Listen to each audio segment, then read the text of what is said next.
I never expected you to be hoarding like that. After all, we're a married couple.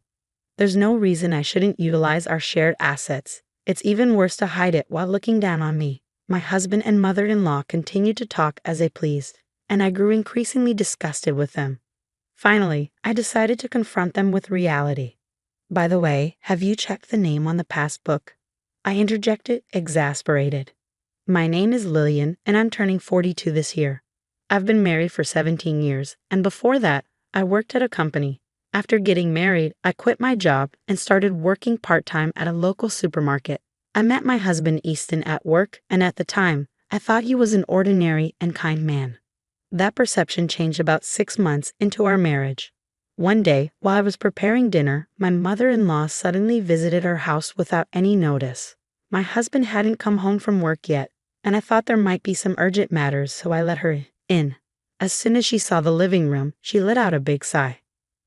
"Lillian, you've been idly watching TV until this hour. My son Easton is still working hard, sweating at his job. Don't you feel sorry?" she scolded. Yes, I did have the TV on, but until a moment ago, I had been preparing dinner in the kitchen. You might say I'm lazing around, but I finished my housework in the morning and I just returned from shopping after my part-time job. I replied, irritated but trying to maintain composure. She ostentatiously snorted, went into the kitchen, and started finding fault with dinner. "Oh dear, is this all we have for dinner today? Poor Easton working so hard. I've planned for curry and salad today. The salad is in the fridge. How could you let Easton eat such a half-baked meal? I wonder what you've learned at home," she'd insulted, not just targeting me, but also my parents. Finally losing my patience, I asked a bit harshly, "Didn't you need something?" My mother-in-law opened her eyes wide in fox innocence. "Oh my, don't get so mad just because I looked at dinner. What do you need then?" I retorted, exasperated. "It's not what do you need. Don't you think you should offer something to your mother-in-law who was kindly visited?" "Excuse me, you're such an inconsiderate person," she chastised, settling heavily on the sofa to watch TV. I served her tea, but she complained about everything, including the taste, saying it was cheap. Back then, I was young and avoiding arguments with my husband's mother, wondering if I should be considerate to her. However, taking advantage of the fact that neither my husband nor I said anything, my mother-in-law began to frequently visit our home, constantly complaining about my cleanliness, laziness, and lack of discipline. After being criticized at every turn, I was truly at my wit's end and decided to consult my husband about his mother. "Hey, could you ask your mom to reduce the number of times she comes to our house?" I pleaded. "Why is it that much of a bother when mom comes over? You've seen it, haven't you? No matter how much I work on the house or cooking, your mom keeps complaining about me," I explained. "Well, that's because mom wants you, Lillian, to work harder, so she gets tough. I'm doing my best, but if she comes over without notice, I struggle to prepare dinner properly. If it bothers you, speak up for yourself. But remember, mom cares about us too." Throughout, my husband remained indifferent. No matter how much effort I put into cleaning or cooking, my mother-in-law would nitpick, never once praising me. Once the vegetables my mother-in-law brought were clearly close to expiration, so I used them for dinner. She conspicuously scoffed at serving such withered vegetables to her son and herself. That moment, I realized she just wanted to bully me. Persistently criticized, I consulted my father-in-law. When I explained the difficulty of preparing meals for my mother-in-law and the problem of her frequent unannounced visits, he seemed unaware and politely apologized. "I thought she was going out to dinner with friends. I didn't realize she was bothering you, Lillian. I'm sorry," he said. "It's not something for you to apologize for. I've been giving her money for meals, assuming she was dining out, but she hasn't been taking it," I replied. "Unfortunately, no. I'm really sorry." My father-in-law apologized repeatedly. He promised to speak sternly to my mother-in-law, and I thought that would be enough. But then I received a phone call filled with scathing remarks from my mother-in-law. "Hello, you're really uncouth, tattling to my husband like that. I've been going out of my way to check on you, and I didn't expect you to repay my kindness with such ingratitude." "That's not true. I'm not repaying kindness with ingratitude. You should be the one apologizing. It's audacious to claim you're inconvenienced. I'm educating you in areas where your upbringing was lacking. You should be grateful," my mother-in-law asserted. "I understand what you're saying, but it is inconvenient when you show up without notice. Shouldn't a mother need to make an appointment to visit her own son's house? My parents wouldn't do that, I countered. How brazen you are as a daughter-in-law. You should adapt to the rules of your husband's family, no matter what, she retorted, growing increasingly heated until she was yelling so loud I couldn't understand her. And then she hung up. I suspected she called during my father-in-law's absence, so I hesitated to consult him again, fearing more of the same. Despite a slight decrease in frequency, my mother-in-law persisted in visiting our home. My husband, finding solace in complaining about work to her and receiving her sympathy, showed no signs of persuading her to stop the visits anytime soon. Witnessing his attitude, my mother-in-law became even more cheerful, and they both began to blame me. Lillian, you don't show enough respect to Mom, my husband chimed in. That's right, Easton, tell her more. I'm only getting a small allowance even though I'm the one earning the money, my mother-in-law complained. They continued to eat the meals I prepared while complaining about them, chatting and laughing in the living room I had just cleaned. When washing the dishes, my husband would demand, "At least prepare the bath," expecting me to get everything ready from bath towels to his pajamas. My mother-in-law didn't reprimand him, but instead sided with him, saying, "Poor thing, having such an inconsiderate wife." I consulted with my father-in-law again, receiving yet another profuse apology. But I was exhausted with the fact that my mother-in-law's actions remained unchanged. Days passed in the same manner until one day, I noticed that a necklace handed down to me by my own mother was missing. When I asked my husband, he claimed he didn't know and coldly dismissed me with, "You probably lost it due to your own carelessness. It was supposed to be in my drawer." The truth came out when my mother-in-law visited our home again during dinner time. Mother-in-law, that necklace," I started, but she interrupted me. "Oh dear, it's quite disgraceful to desire something someone else is wearing," she retorted, wearing the very necklace I had lost. It had a unique, unusual design with a peculiar ornament, unmistakable to me. "When you accuse me of stealing from you, it not only reveals your upbringing but also labels me a criminal," she added with a triumphant smile. Provoked beyond restraint, I reached for her necklace.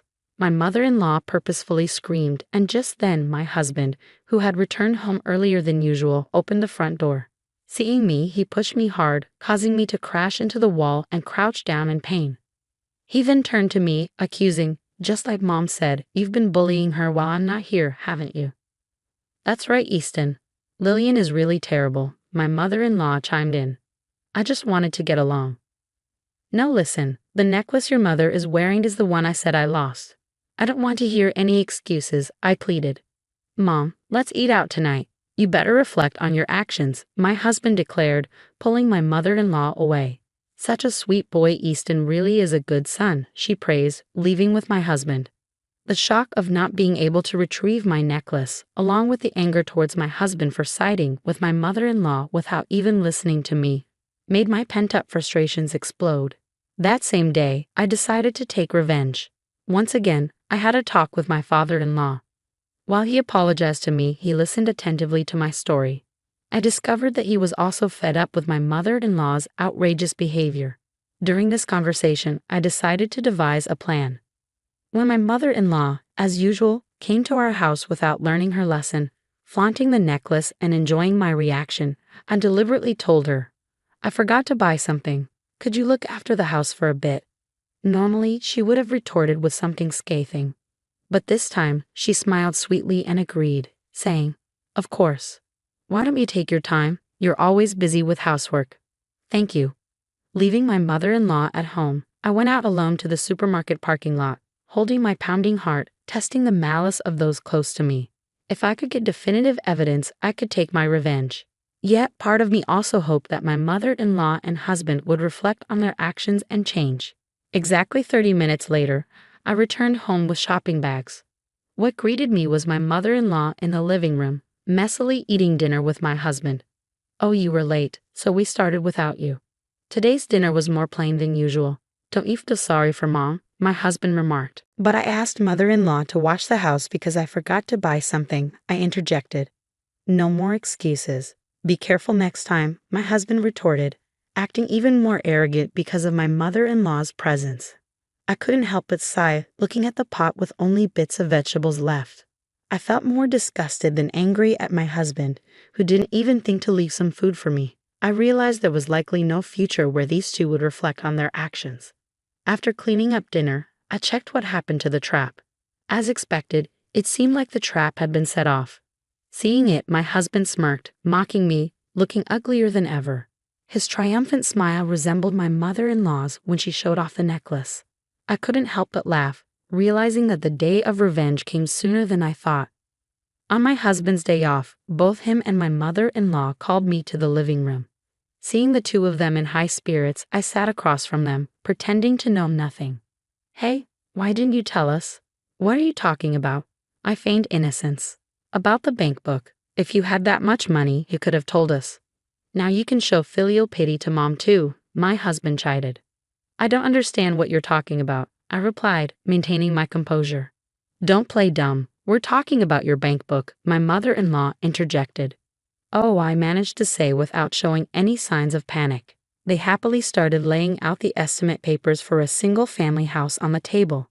"Mom and Dad, you and me, we bought a new two-family house," my husband announced. "But what do you mean? Why are you moving forward with this without me?" I questioned. "Lillian, you really do hate me, don't you? That's why you're saying you don't want to live together," my husband accused. "Hey, cut it out. You're being rude," my mother-in-law scolded him. "Who's being rude?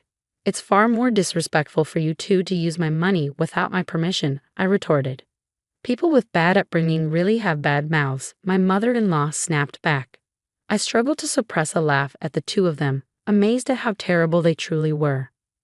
I had become hardened, but my resolve to take revenge never wavered because it was these two who had molded me this way. "We found a perfect newly built property for sale, so we've already signed a contract. No matter what you say, it's too late now anyway. I didn't know you were saving up that much. Besides, we're married, so there's no reason for you to complain about using our shared property," my husband declared. "That's right.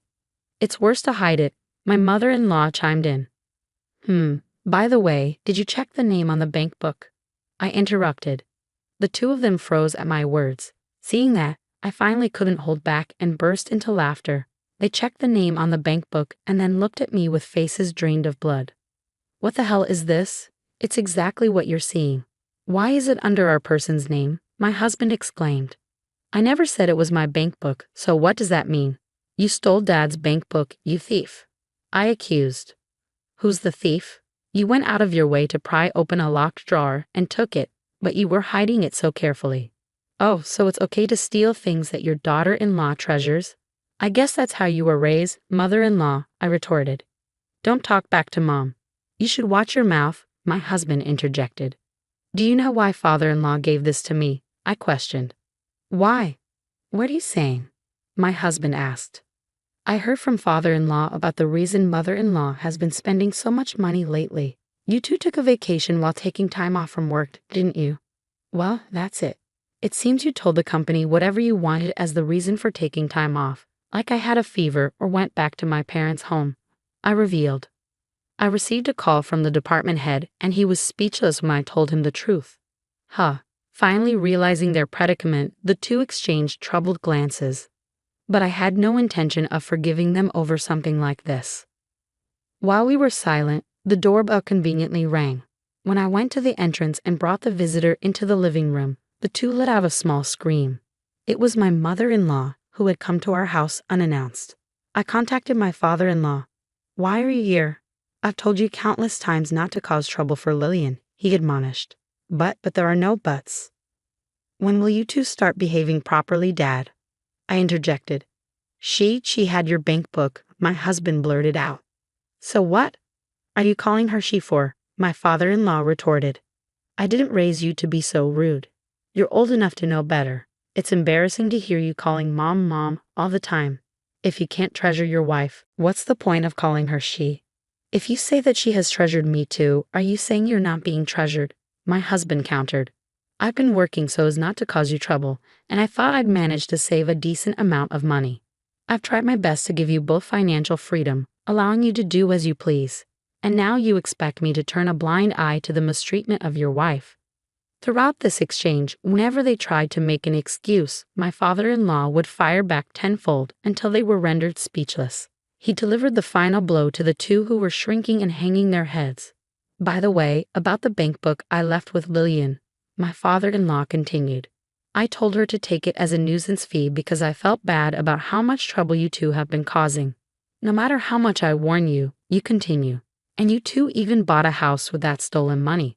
What more should I do for you? The two couldn't say anything, and my mother-in-law ended up being taken home by my father-in-law. Before she left, I pointed at her neck and was able to safely recover the necklace. Seeing this, my husband guessed what had happened and forced his mother to bow her head in the now quiet living room. I handed the divorce papers to my husband, who was completely deflated. Why? What do you mean, why? He stammered. After all this, you still think we can stay married, but you're only mad at Mom. Of course I'm disgusted with you too. No, I won't divorce, he protested. Then shall we go to court? We'd have to expose everything you've done to the court and your company though, I countered. Oh yes, we've got it all on camera. You two breaking open the lock and taking the bank book clearly shows you two desperately breaking the lock, my father-in-law added. No, you're lying. It's amazing how you can call others thieves after doing such a thing. I wonder what kind of upbringing you had, my husband exclaimed. All of that will be made public, and you'll probably have to cover the $300K you used of your father-in-law's money, my compensation, and the court fees. What are you going to do? I asked calmly. Why can you say such cruel things? You still don't get it. Should we have your father lecture again? My husband replied. I accepted the divorce papers from my dejected husband and finally became a free woman. As for the $300K I received from my father-in-law, I decided to accept it again as a nuisance and consolation fee for my ex-husband and ex-mother-in-law. Under my father-in-law's supervision, the two of them had to work tirelessly to repay him a total of 60 million yen. Later, I received an email from my ex-husband to a free email address, seemingly asking for reconciliation, but I ignored and deleted it. Thanks to being free from my source of stress, my health has improved, and I'm spending my time freely with the money I received from my father-in-law.